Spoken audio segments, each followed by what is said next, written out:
ये बहुत अजीब सा आचरण मैनेजर को लगा। परमेश्वर की कृपा देखिए, परमात्मा की कृपा देखिए, ये कोई झूठी बातें नहीं है, ये सत्य घटित घटनाएं हैं। परमेश्वर की कृपा देखिए, उसी वक्त बाहर जबरदस्त आवाज आई। अचानक एक ट्रक के रुकने की। एक ट्रक रुका है, ड्राइवर के हाथ एक चिट है, एक पर्ची है।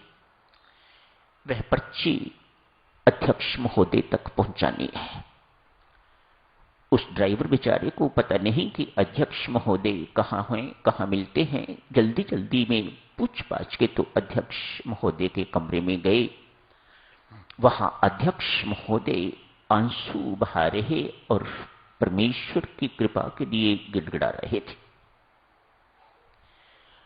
क्या दूंगा परमात्मा इन तेरे बच्चों को?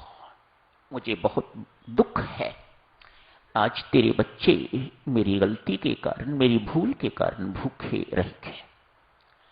इस बात को सोच सोच के तो उसकी आंखें छलक रही हैं।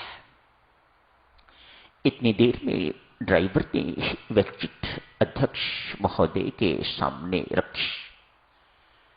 उसमें लिखा हुआ था, प्रिय मित्र, कोई जान पहचान वाले भी थे, उब्लिक अध्यक्ष महोदय, मेरे घर पे एक बहुत बड़ी पार्टी थी। जिनके सम्मान में ये पार्टी आयोजित की गई वह आए नहीं। अतएव सारी की सारी पार्टी जो है वह स्थगित कर दी गई, कैंसिल कर दी गई। ढेर सारा खाना बना हुआ था तैयार, आपकी सेवा में भेजा जा रहा है, कृपया इसे स्वीकार कीजिएगा। खाना तो, बच्चे तो वहां 100 ही थे, लेकिन खाना तो कोई लगभग 200-250 व्यक्तियों का था। जितना बच्चों ने आज खाया है इतना जिंदगी में पहले कभी नहीं खाया था। ये परमेश्वर की कृपा है। किस प्रकार से वह अपने आश्रित की लाज रखता है।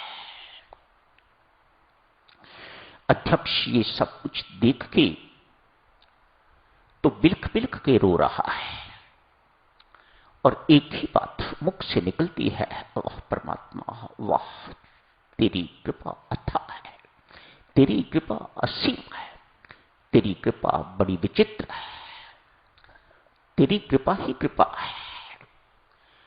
बस तेरे आश्रित होने की जरूरत है, फिर कृपा तो मूसलाधार बरसती है। आश्रित होना ही कठिन काम है। जो आश्रित हो गया वही इस कृपा का रसास्वादन कर सकेगा। बहुत वर्ष पहले की बात नहीं,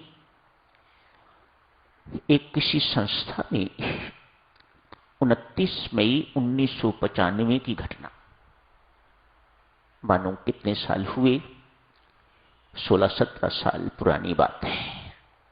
ये व्यक्ति स्वयं अपनी आप बीती बेटा लिख रहे हैं। एक संस्था में मैं कार्यरत था।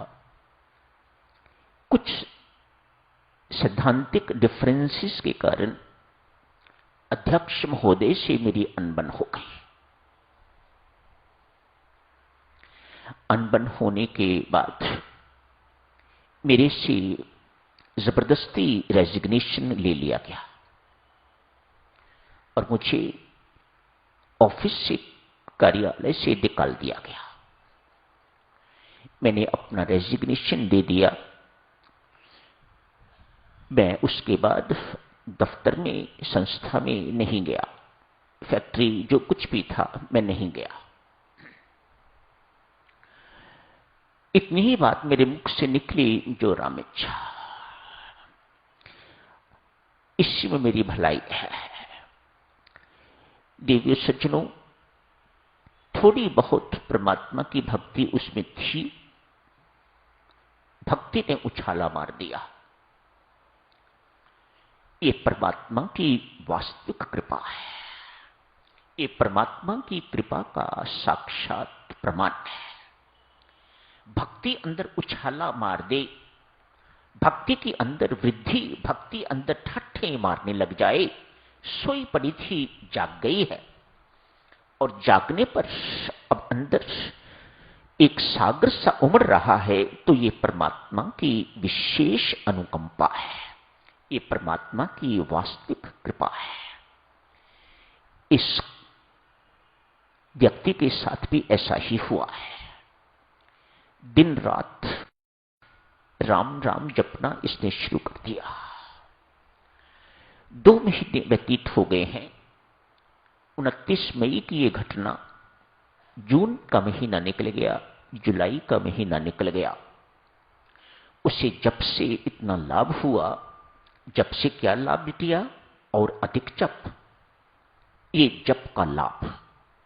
जप से क्या पाना चाहते हो आप? और अधिक जप।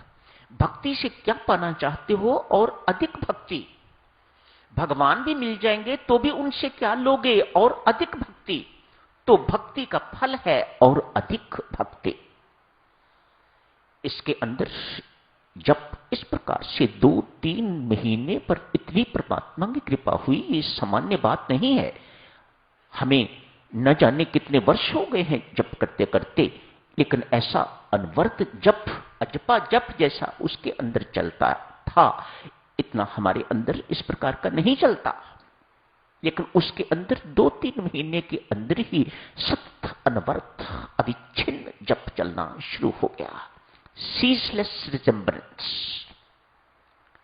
incessant remembrance, उसका सिमरन अखंड हो गया।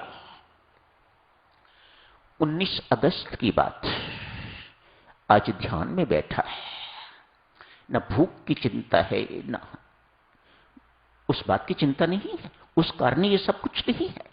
मेरा जप में इतना आनंद उसे आने लग गया कि ये आनंद की धारा कहीं टूट ना जाए, इसलिए न उसे भूख है, न उसे प्यास है, न उसे नींद है। आज ध्यानस्थ रात्रि का समय, 19 अगस्त की बात, 1 सप्ताह में सब ठीक हो जाएगा। मानो रेजिग्नेशन उसके लिए या उस कार्यालय से निकलना उसके लिए एक बहुत बड़ा वरदान बन गया। उसे परमात्मा की वाणी सुनने को मिली। 1 सप्ताह के अंदर सब ठीक हो जाएगा। 1 सप्ताह पूरा नहीं हुआ। 24 अगस्त ये कहीं जा रहा था, बाजार से निकल रहा था। अध्यक्ष महोदय की बड़ी सारी गाड़ी रुकी। इसको पता लग चुका हुआ था कि मैंने बेशक अपना रेजिग्नेशन तो सबमिट कर दिया हुआ है, लेकिन मेरा रेजिग्नेशन अभी तक स्वीकार नहीं हुआ है। लेकिन ये कभी गए नहीं। आज अध्यक्ष महोदय की गाड़ी रुकी। कहा, आप कल से ऑफिस आ जाइएगा। अब ऐसी कोई बात नहीं। कल से ऑफिस जाना शुरू कर दिया। ये तो एक परम विश्वासी का एटीट्यूड, ये तो एक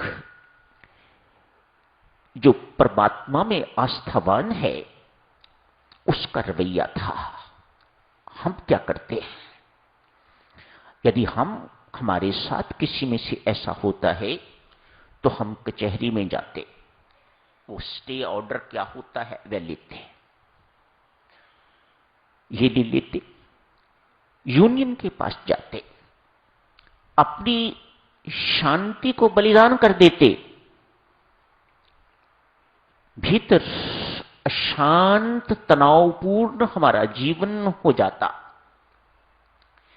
एक आस्थावान ने ऐसी नौबत नहीं आनी थी। वह परमात्मा की कृपा पर निर्भर रहा है और फिर परिणाम आपके सामने है। तो यही समाप्त करने की इजाजत दीजिएगा। कल जारी रखेंगे इस चर्चा को। धन्यवाद।